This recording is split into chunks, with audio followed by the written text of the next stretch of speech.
오늘은 사도행전 10장 1절에서 16절의 말씀을 가지고 자신의 신념이나 지식이 항상 옳을 수는 없다, 이런 말씀으로 함께 말씀을 나누고자 합니다.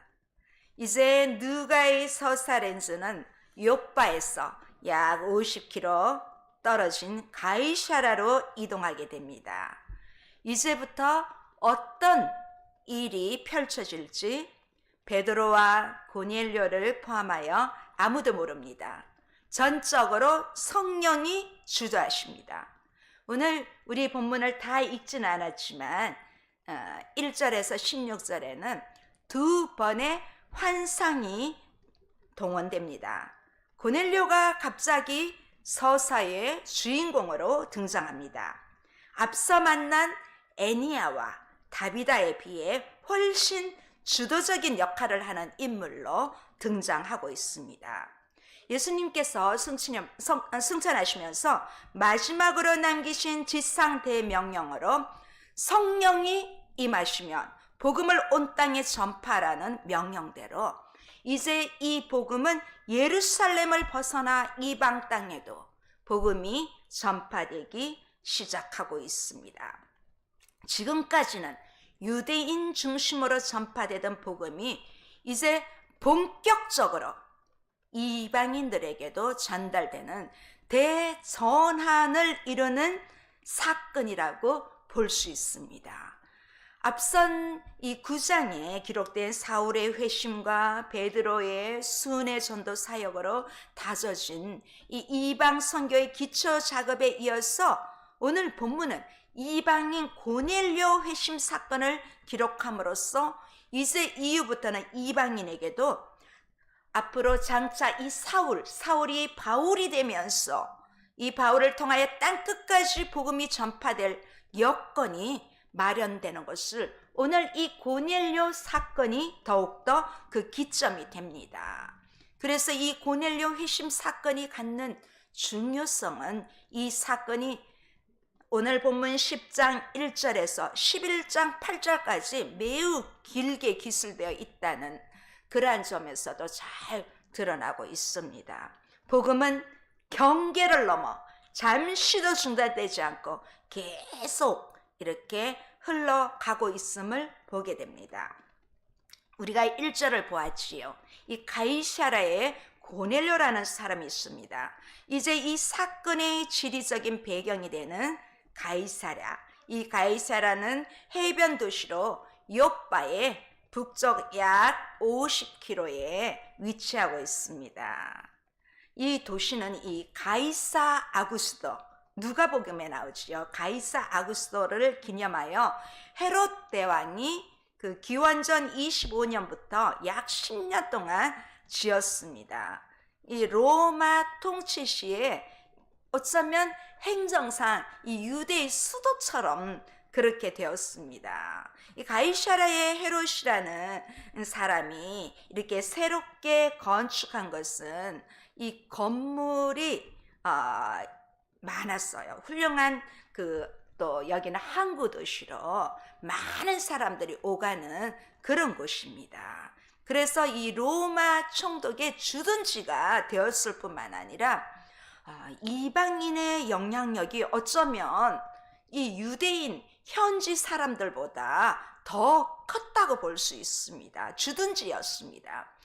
그런 의미에서 이곳에서 복음의 역사는 이 복음이 이 유대를 벗어나서 이방인에게 나가는데, 확장하는데 좋은 그러한 기회가 되고 그러한 장소가 되었습니다. 오늘 이 본문의 주인공인 고넬료라는 사람은 그 이달리아 부대라 하는 군대의 백부장이었습니다. 이 이달리아 군대라는 것을 강조하기 위한 것은 강조하고 있습니다. 이 로마 군대라고 하지만 이 이달리아 군인들로 구성된 본부대가 있고, 또 이 본부대 외에도 이 현지인들로 구성되는 이 보조 그런 부대가 있었기 때문에 오늘 이달리아 부대라고 강조하고 있습니다. 이 고넬료는 보조 부대의 백부장이 아니라 로마 정규 이탈리아 군대의 백부장이었다는 것입니다. 고넬료는 이 로마 사람으로서 로마에서부터 파견되어 온 여기에 엘리트 군인 장교인 셈입니다. 장교.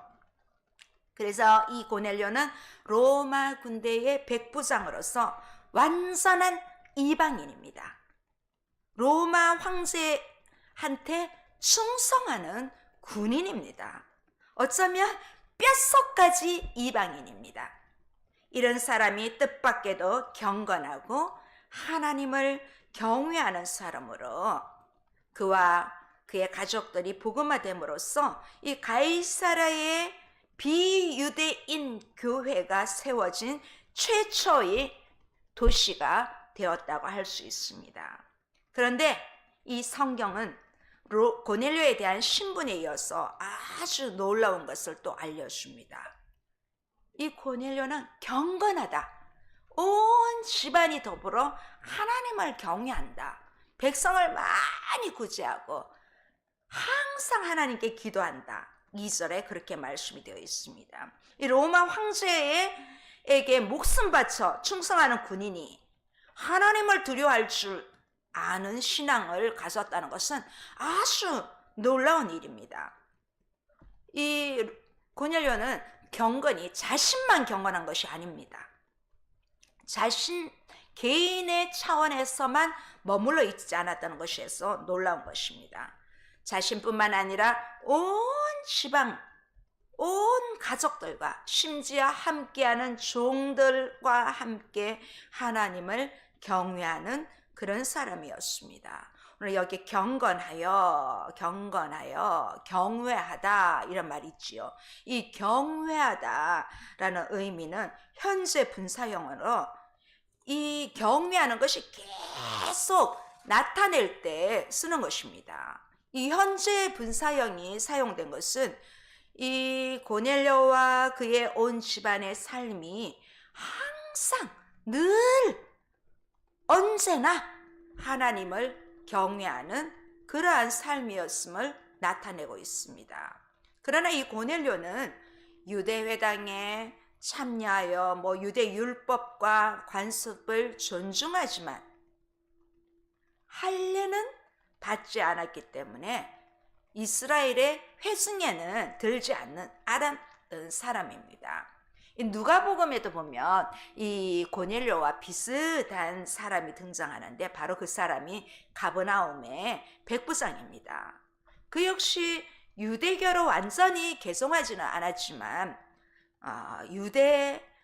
유대인에게도 인정될 만큼 경건하고 하나님을 경외하는 삶을 살았습니다.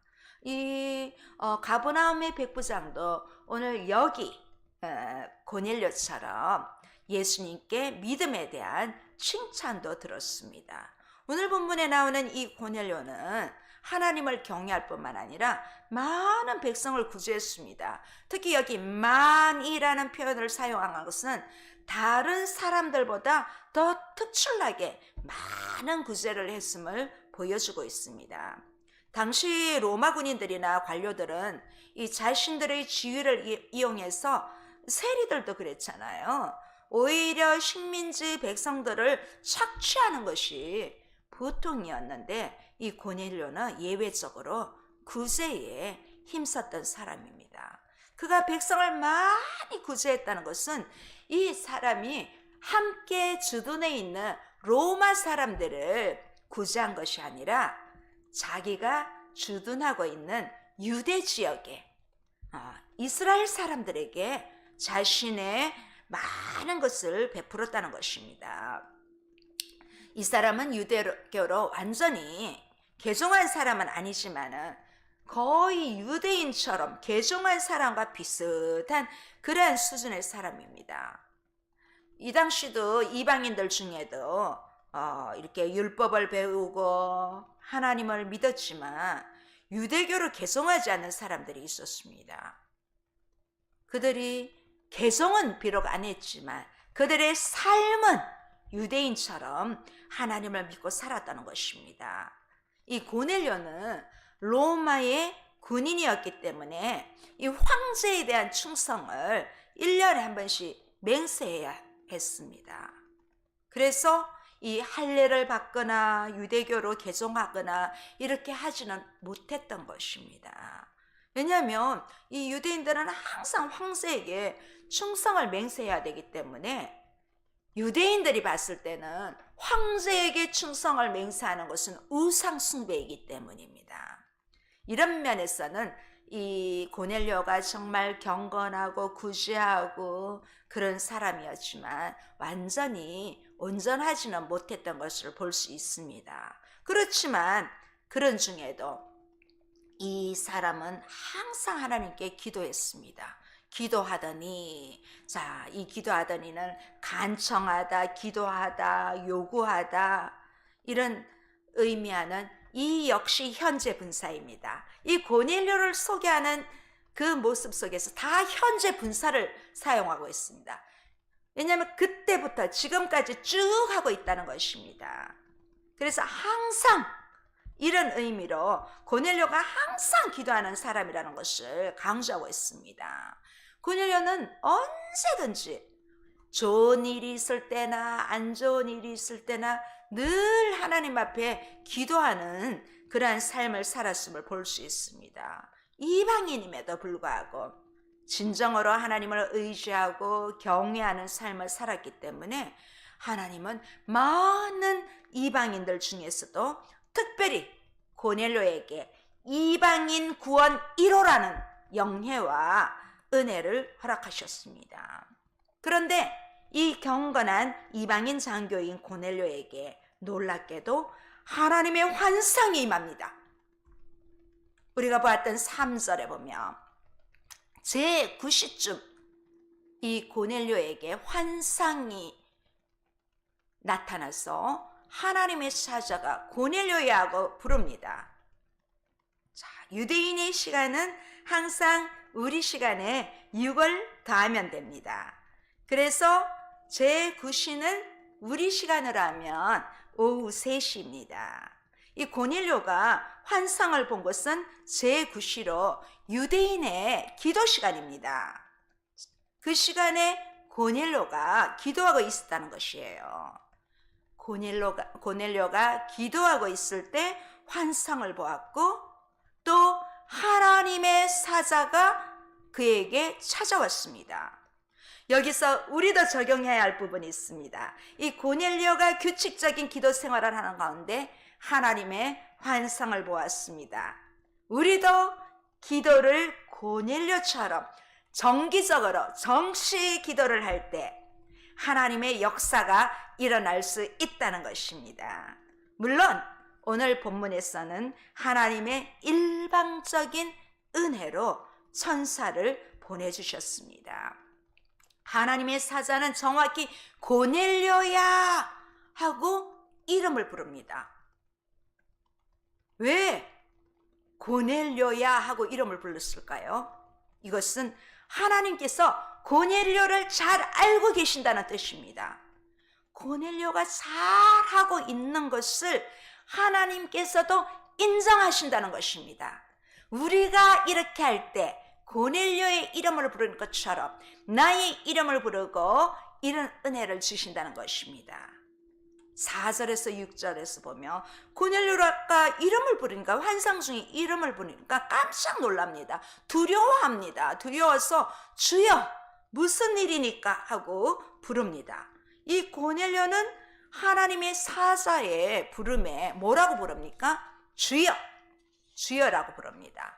이 주여란 말은 퀴리에라는 이 호칭은 사울이 다메섹 도상에서 부활하신 예수님을 만났을 때 주여 니시니까 하고 불렀을 때 똑같습니다. 고넬료도 지금 자신 앞에 등장한 존재가 신적인 존재임을 알았기 때문에 겸손한 자세로 주여라고 부른 것입니다. 이 퀴리의 원형은 퀴리오스라 해서 일반적인 존칭어로 이 선생님 정도가 아닙니다. 특히 이 로마의 관료나 군인에게 있어서 이러한 호칭은 살아있는 신으로 숭배되었던 황제에게 부르던 호칭이기도 합니다. 이 고넬료가 이 호칭을 사용했을 때는 지금 자신 앞에 나타난 존재에 대한 경외와 이 신뢰의 의미가 내포되어 있는 것입니다. 이미 고넬료는 하나님을 경외하면서 살았습니다. 그런 가운데 본 환상 중에 본 사자가 이 신적인 메신저라는 것을 알았기 때문에 주여 이렇게 부를 수 있었던 것입니다. 우리도 기도할 때 주여 이렇게 부르기도 합니다. 특히 다니엘의 기도에 보면 주여 주여 주여 이렇게 3번 부르면서 기도한 적이 있습니다. 그래서 저희도 통성 기도할 때는 주여 1번 부르기도 하지만 주여 주여 주여 이렇게 부르기도 합니다. 그래서 우리의 입술로 주여라고 부를 수 있다는 것은 우리가 에게 엄청난 큰 은혜입니다. 아무나 주여 부를 수가 없습니다. 자, 이렇게 천사는 고넬료의 기도와 구제가 하나님 앞에 상달되어 기억하신 바가 되었다고 그렇게 말합니다. 물론 이방인인 고넬료가 하나님께 직접 제사를 드리지는 않았을 것입니다. 그러나 그의 기도와 구제가 하나님 앞에 올라갔다는 것은 우리가 구약시대에 번제에 있어서 이 번제를 드림으로써 향기로운 냄새가 주님께 올라간다는 그 레위기와 말씀처럼 그런 맥락에서 이해하면 되겠습니다. 고넬료의 끊임없는 이 기도와 구제를 통한 삶의 제사가 주님께 향기롭게 드려졌다는 것을 볼 수 있습니다. 한편 이 고넬료가 이방인으로서 예수님을 구체적으로 알지 못하고 하나님께 기도하였던 것은 이 구약의 의로운 백성들의 모습과 비슷합니다. 구약에는 수없는 메시아의 오심을 말씀하고 있지만 예수님이란 단어가 단 한 번도 없습니다. 구약 성경에는요. 그렇지만 구약의 시대도 그 메시아를 기다렸던 것처럼 어쩌면 이 메시아가 올 것을 기다렸듯이 고넬료 역시 그 메시아가 올 것을 기대하고 있었던 것으로 봅니다. 자, 이 이후에 이러한 사실들은 이제 다음 뒤에 말씀해 보면 베드로가 이제 고넬료에게 찾아와서 전한 말씀이 예수가 그리스도 메시아 되심에 대한 것이었고 또 고넬료와 그의 가족이 이를 의심 없이 받아들인 그런 점에서도 알 수 있습니다. 천사는 이 고넬료에게 지금 당장 욥바로 사람을 보내어 베드로라 하는 시몬을 초청하라고 지시합니다. 천사는 베드로가 있는 집과 장소까지 정확하게 자세히 가르쳐주고 있습니다. 이 베드로 원래 이름이 시몬이잖아요. 이 무두장의 이름도 시몬이지요. 이 시몬이라는 이름은 많습니다. 그래서 베드로라 하는 시몬을 청하라고 합니다. 지금 욥바는 가이사라로부터 해변길을 따라 쭉 올라가며 지금의 테라비브라고 지난주에 말씀드렸습니다. 바로 여기가 피장, 무두장이 시몬의 집인 것입니다. 지금 이제 이스라엘에 가면 이렇게 되어 있습니다. 실제로는 좀 낡아 있는데 약간 이제 벽을 조금 이렇게 보완한 것 같아요. 원래 저렇게 저 사람이는 제가 2019년도에 저기 마지막 날 이제 비행기 타기 전에 돌아오기 전에 좀 더 낡았고 여기에 이제 요 그림은 요즘 이렇게 조금 보완된 건데 사실은 문이 많이 낡아 있습니다. 현지에 실제적으로 가면. 자, 거기서도 해변에 있는 무두장이 피장 시몬의 집에 머물고 있다는 것입니다. 자, 그래서 이 시몬이라는 이런 사람이 많기 때문에 특별히 무두장이 시몬이라고 이렇게 찾으라고 합니다. 자, 지난 말씀에 이 무두장이는 남들이 경히 여기는 그러한 직업을 가졌기 때문에 사람들이 찾지 않는 좀 외진 이 해변가에서 일을 하고 있습니다. 수제 전문가입니다. 자, 그런데 이제 하나님은 고넬료의 기도와 구제를 알고 계시니까 요바에 있는 베드로를 청하라고 하십니다. 그냥 이유도 알려주지 않고 그냥 청하라고 하십니다. 뭔가 이 고넬료의 경건 생활과 연관되어 있다는 것을 보여주고 있습니다. 베드로를 통해 말씀해 주실 것이 있다고 이 고넬료는 이해를 했을 것입니다. 이 천사가 떠나자 고넬료는 즉시 자기 종들을 보냅니다. 자, 이제 이 환상 중에 나타난 하나님의 천사가 떠나고 나니까 이 고넬료가 그 천사의 지시한 내용을 실행하였음을 보여주고 있습니다. 그는 천사를 통해 주신 하나님의 말씀을 조금도 지체 없이 바로 순종했습니다. 이 고넬료는 개인적으로 자기 집안의 하인 둘과 또 부하 가운데 경건한 한 사람을 이렇게 차출했습니다. 그렇게 뽑아서 요바로 보냅니다. 자, 아마 이 고넬료가 이 세 사람을 뽑았을 때는 특히 신임하는 그런 사람이 아니었을까 싶습니다. 자, 이미 온 집안이 주님을 경외하고 했으니까 이 세 사람도 틀림없이 늘 고넬료와 함께 예배드렸던 그러한 사람들이었을 것입니다. 천사가 왜 베드로를 청하라고 이야기는 해주지 않았지만 그렇게 한 데는 틀림없이 이유가 있을 것이라는 것을 생각하고 이제 아무나 보내거나 평소에 그냥 인격적으로 좋은 사람을 뽑은 것이 아니라 베드로를 청하기 위해서 아주 경건하고 인격적이고 영적인 그런 사람 셋을 보낸 것으로 봅니다. 여기서 청하라고 했으니까 바로 즉시 순종하는 모습을 볼 수 있습니다. 사실 이 고넬료는 그 환상 중에 보았기 때문에 순종하지 않을 수도 있습니다. 이 선택은 고넬료가 할 수 있는 것입니다. 그런데 이 고넬료는 적극적으로 순종해서 천사까지 보내셔서 이 환상 중에 알려주실 정도라면 뭔가 하나님의 중요한 계획이 있으니까 베드로를 불러오라고 하신 것을 직감했을 것입니다.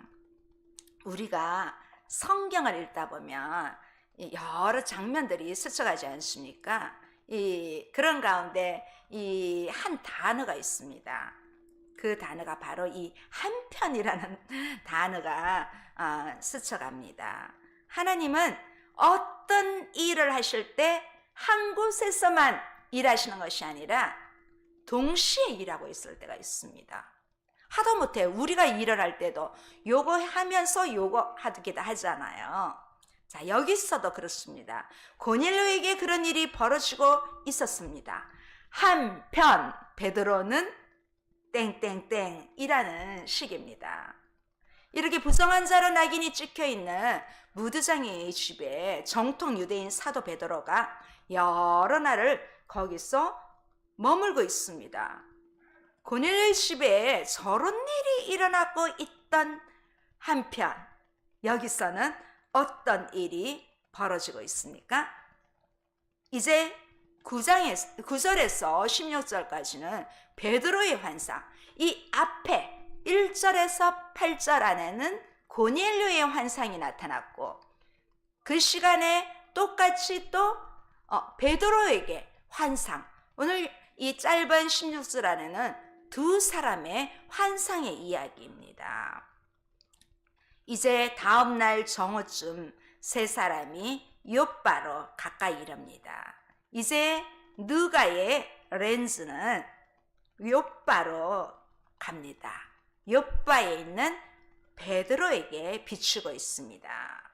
기도 중에 환상을 경험한 고넬료처럼 동일한 세팅으로 베드로의 환상을 소개하고 있습니다. 정오에 베드로가 기도하기 위해 옥상 지붕으로 올라갑니다. 앞서 말씀드렸지만 유대인들의 정해진 기도 시간은 보통 우리 시간으로 오전 9시와 오후 3시입니다. 그런데 정오에, 그것도 밥 먹을 때 점심때와 겹쳐 기도한다는 것은 의외의 일입니다. 아마 이제 지금은 그 다비다의 일로 무드장이 시몬의 집에 많은 사람들이 여기를 찾아왔을 것입니다. 그래서 베드로는 오전 내내 뭐 밥 먹을 겨를도 없이 거기에 온 사람들에게 복음을 전했을 것입니다. 이제 또 식사 때가 되니까 사람들이 분주하게 점심을 준비하는 그 틈을 내서 이 베드로는 시장길을 참으면서 기도하는 시간을 가졌습니다. 여기서 우리가 볼 수 있는 것은 이 고넬료와 베드로의 경건이 이 서사적으로 평행선을 이루고 있는 것을 보게 됩니다. 특별히 무드장이 시몬은 이방인이고 그곳에 모인 사람들 역시 그렇다면 그들이 준비하는 식사는 이 유대인인 베드로가 함께하기 어려웠을 수도 있습니다. 어쨌든 이 베드로는 시장길을 참아가면서 홀로 구별된 공간에서 기도를 합니다. 어쩌면 이 본문은 참 아이러니한 것이 계속 연속되고 있습니다. 그곳에서 베드로는 기도하는 중에, 여기 보면 그 사람들은 식사 준비를 하고 베드로는 기도 중에, 이 황홀한 중에 우리 잠자다가 뭐 가끔 꿈을 꾸거나 이러면 생각나지 않을 때 있잖아요. 비몽사몽. 이 황홀한, 이 말은 좀 쉽게 말하면 비몽사몽간에 하나님의 환상을 보게 됩니다. 가장 부정하다고 여기던 이곳에서 가장 거룩한 하나님의 계시가 여기에 임한 것입니다. 환상의 내용과 또 그에 대한 베드로의 반응이 나오면서 이 성경이 보여주는 어쩌면 그 아이러니가 결정에 이르는데 베드로도 고넬료처럼 한 가지 환상을 보게 됩니다. 그 환상이 어떤 환상입니까? 우리 11절 12절 한번 읽어보시겠습니다. 하늘이 열리며 한 그릇이 내려오는 것을 보니 큰 보자기 같고 내 귀를 메어 땅에 들이왔더라. 그 안에는 땅에 있는 각종 네 발 가진 짐승과 기는 것과 공중에 나는 것들이 있더라. 자, 하늘이 열리면서 각종 짐승을 담은 보자기 같은 그릇이 이 네 귀를 메어 땅에, 이 보자기 네 쪽 귀를 메어 땅에 들이운 것입니다. 자, 그 환상을 베드로에게 임하고 베드로가 보게 됩니다. 네모나고 평평한 그릇 위에 짐승들이 가득했다는 것입니다. 베드로는 그 안에 있는 그 담긴 내용물들을 눈으로 볼 수 있었습니다. 뭔가요? 그 짐승들이 각종 네 발 가진 짐승과 기는 것과 공중에 나는 것. 자, 뭐 네 발 가진 짐승은 우리가 알지요. 기어다니는 것, 뭐 파충류, 그쵸? 기어다니는 것, 파충류. 또 공중에 나는 것들, 새들, 조류들이겠지요. 이런 것들이 막 뒤섞여서 그 안에 있었다는 것입니다. 자, 이렇게 베드로는 그 직전에 지금 기도하는 중에 아주 시장한 배고픈 시간입니다. 이미 12시가 되어서 배가 고파서 뭔가 먹었으면 하는 그런 상태입니다. 그런데 이 베드로에게 이런 먹을 수 있는 환상이 임하면서 다시 한 음성이 들립니다. 13절 14절 한번 보시겠습니다. 또 소리가 있으되 베드로야 일어나 잡아먹으라 하거늘 베드로가 이르되 주여 그럴 수 없나이다. 속되고 깨끗하지 아니한 것을 내가 결코 먹지 아니하였나이다 한데, 그때 갑자기 베드로에게 그것을 잡아먹으라는 신비한 음성이 또 들립니다. 여기 잡아먹어라. 이 잡아는 좀 제의적인 그런 뉘앙스가 있지만 뭐 일반적으로 이 도축, 이 피장 시몬이 늘 이 도축을 하지 않습니까? 그것처럼 그런 의미로 사용된 단어일 것입니다. 시장하니까 너 지금 배고프니까 이거 잡아먹어라. 그러한 사인인 것입니다. 실제로 왜 그러냐면 베드로가 지금 굉장히 배가 고플 때이니까 잡으라고 먹어라 하면 아주 희소식일 수도 있습니다. 그런데 이때 베드로는 어떻게 반응합니까? 예, 알겠습니다. 먹겠습니다. 아닙니다. 정반대입니다. 베드로는 즉각적이고도 단호하게 거부 의사를 밝힙니다. 베드로는 주여, 그럴 수 없나이다. 자, 주여, 그럴 수 없나이다. 이렇게 합니다. 원래 이 말의 원리로 같이 쓸 수 없습니다. 주여, 안 됩니다. Lord, no. 이 말이 안 되는 것입니다. 주여라고 불렀다는 것은 이미 예수님이 나의 주인이고 저는 주님의 종입니다. 이런 말인데 종은 주인의 말을 절대적으로 들어야 합니다. 앞서 고넬료는 주여 하면서 순종했는데 오늘 두 번째 환상에서 베드로는 주여 하면서도 그럴 수 없다고 그렇게 하고 있습니다. 로드라고 했으며 예스라고 하든지 노라고 하면 주인이 아닌 것입니다. 그런데 베드로는 주여 그럴 수 없나이다. 안 된다면서 아주 강하게 거부합니다. 그 이유는 앞서 말씀했듯이 이것들은 속되다, 깨끗하지 않다. 레위기에 보면 이게 정하고 부정한 음식들이 있지요. 그래서 지금 깨끗하지 않다. 그렇기 때문에 나 먹을 수 없어요. 이렇게 아주 거룩하고 율법을 잘 지키는 이 베드로처럼 본인이 그렇게 생각하고 있으면서 아주 강하게 거부합니다. 베드로는 율법에 나오는 그 레위기 20장 말씀을 어쩌면 마음에 떠올렸을 것입니다. 그래서 두 번째 소리가 또 들립니다. 15절 16절 오늘 마지막 성경 구절입니다. 함께 보시겠습니다. 또 두 번째 소리가 있을 때 하나님께서 깨끗하게 하신 것을 내가 속되다 하지 말라 하더라. 이런 일이 3번 있은 후 그 그릇이 곧 하늘로 올려져 가니라.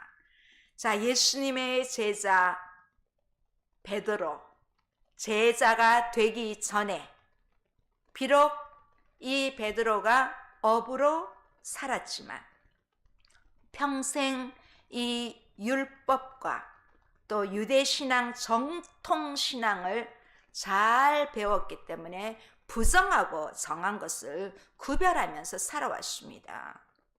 그를 베드로에게 부정한 음식을 먹지 않는 것은 내가 하나님을 이만큼 잘 믿고 있습니다. 이런 것을 나타내는 본인으로서는 아주 정당한 행위였습니다.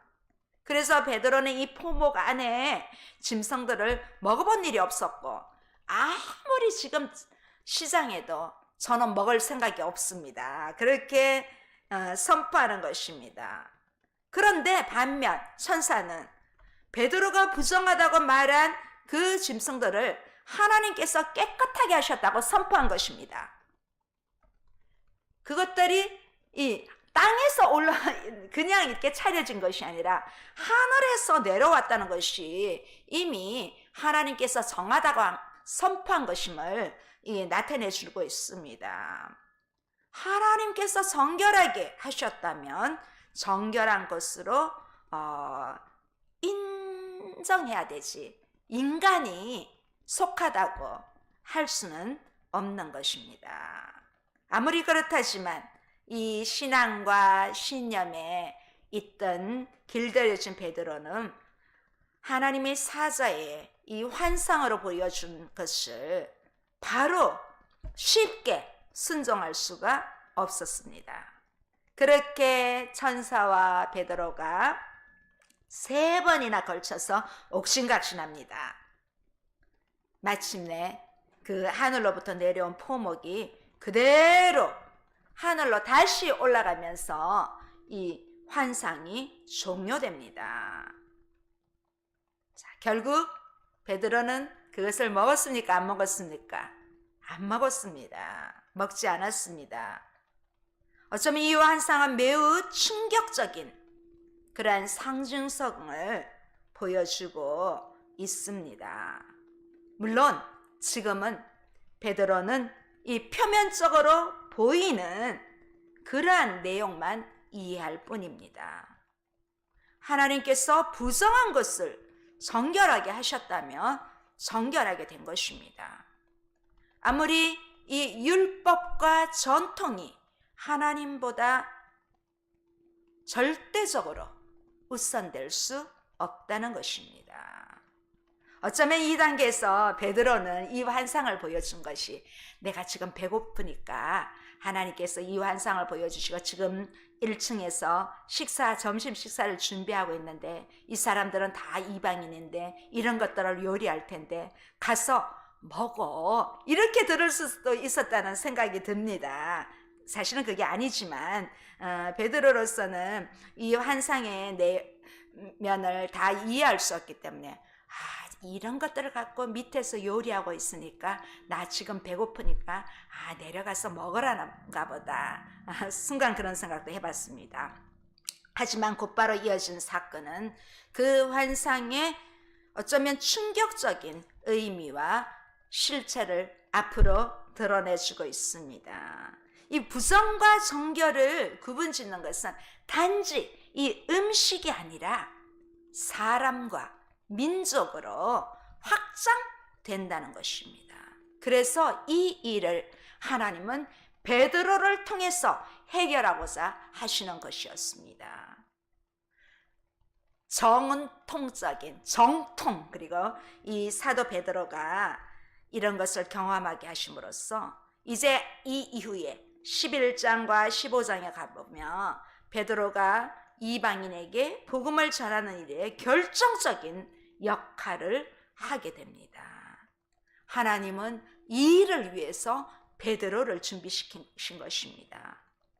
하나님이 하실 일에 사람이 저항할 수 없다는 사실에 대해 우리는 이 시간 베드로의 모습을 보면서 내 자신을 한번 바라보기를 원합니다.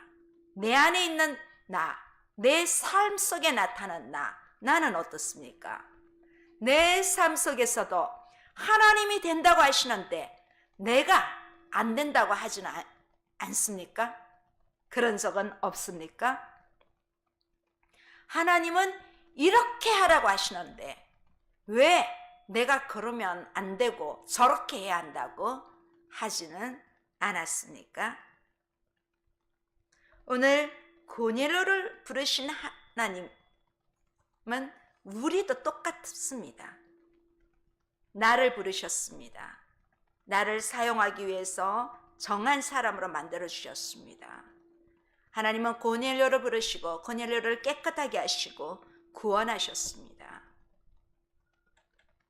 그러므로 우리는 하나님이 하시는 일에 나의 생각과 나의 이념과 나의 사상을 가지고 반대하는 것이 아니라 순종해야 합니다.